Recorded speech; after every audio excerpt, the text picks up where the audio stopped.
اللہ کے حضور جھکنے والا دنیا کے سامنے کھڑا ہو جاتا ہے، اس کو یہ سجدہ کائنات کے سامنے در سے قیام دیتا ہے۔ جنگل کا بادشاہ شیر ہوتا ہے، اور جو جانور کمزور بھی اس بادشاہ کے قرب میں رہتے ہیں وہ جنگل کے بڑے بڑے جانوروں کو بھی خاطر میں نہیں لاتے۔ کیوں؟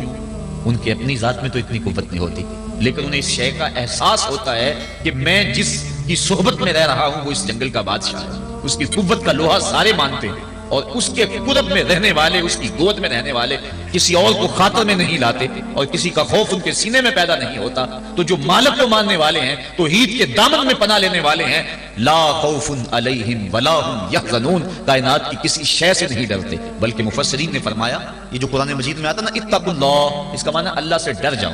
اتقوا کا معنی ڈر جاؤ، لیکن اس کی نسبت اگر اور ہوگی، اس کا مفعول کوئی اور ہوگا تو پھر ڈرنے کا مفہوم نہیں ہوگا۔ اتقوا اللہ قرآن میں لفظ موجود ہے، اتقوا النار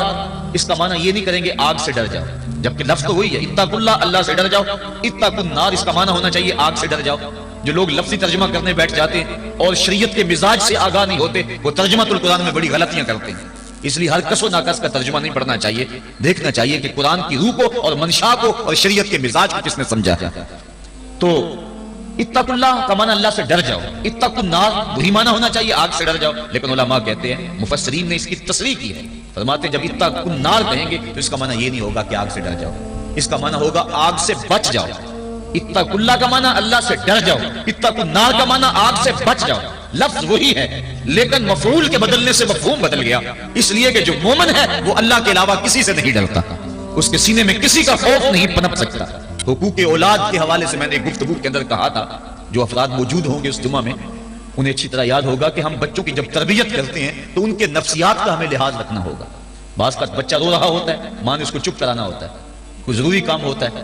بچہ چپ نہیں کرتا تو ماں اس کو چپ کرانے کے لیے بڑے جتن کرتی ہے۔ تو بعض کا ایسا ہوتا ہے کہ بچے کو چپ کرانے کے لیے ماں جلدی سے اس کو اپنی چھاتی سے چپٹا لیتی ہے اور کہتی ہے بچہ چپ کرو بلی آ گئی۔ میں کہا کرتا ہوں کہ یہ بچے کی نفسیات پہ بہت بڑا حملہ ہے، اور بچے کو بزدل بنایا گیا ہے۔ جو بچپن میں جس بچے کو بلی سے ڈرایا گیا، بڑا ہو کر وہ شیر کا مقابلہ نہیں کر سکتا۔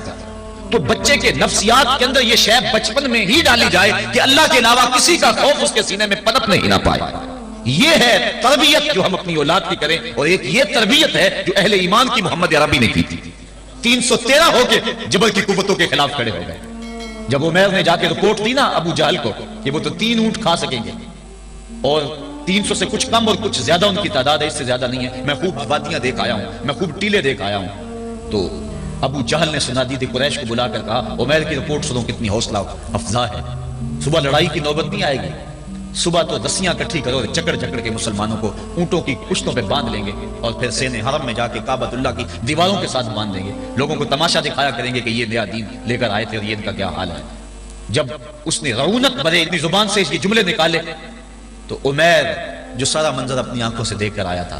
ابن حشام میں لفظ موجود ہیں، اس نے کہا وَلَٰكِنْ رَأَيْتُ يَا مَعْشَرَ قُرَيْشٍ